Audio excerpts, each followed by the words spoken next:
This channel does not promote any violent, harmful, or illegal activities. All content provided by this channel is meant for an educational purpose only. Top quality और consistent performance के लिए सिर्फ silver pump नाम याद रखना। দত্তপুকুরে কাটামুন্ডু কাণ্ডে ধৃত মৃতের বান্ধবী সোফিয়ার ফোন ফরেনসিকে পাঠালো পুলিশ।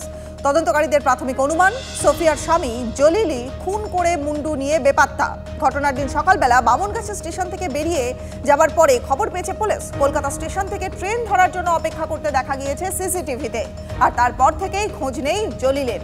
ফোনের যাবতীয় তথ্য মুছে দিয়েছে জলিলের স্ত্রী সোফিয়া। তথ্য উদ্ধারে ফরেনসিকে পাঠানো হয়েছে মোবাইল। জলিল গ্রেফতার হলেই কাটামুন্ডু উদ্ধার হবে বলে মনে করছে দত্তপুকুর থানার পুলিশ।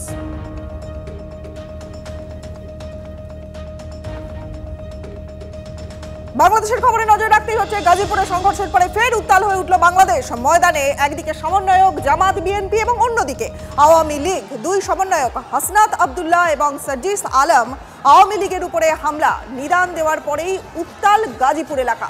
গাজীপুরে বৈষম্য বিরোধী আন্দোলনকারীদের উপরে হামলার পর এলাকায় পৌঁছে আওয়ামী লীগের নেতাকর্মীদের উপরে হামলার নিদান দেয় তারা।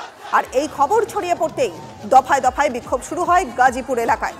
শনিবার একদিকে বৈষম্য বিরোধী আন্দোলনকারীদের মিছিল এবং অন্যদিকে আওয়ামী লীগের মিছিল শুরু হয়। বর্তমান উপদেষ্টা সরকারের উপর ক্ষোভে ফেটে পড়েন স্থানীয় মানুষ।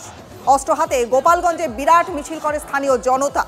আওয়ামী লীগ এবং শেখ হাসিনার সমর্থনে মিছিল থেকে সশস্ত্র আন্দোলনের ডাকও দেওয়া হয়।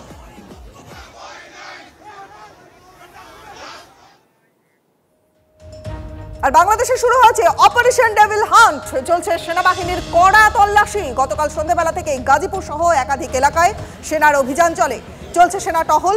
গাড়ি আটকেও তল্লাশি চালানো হচ্ছে।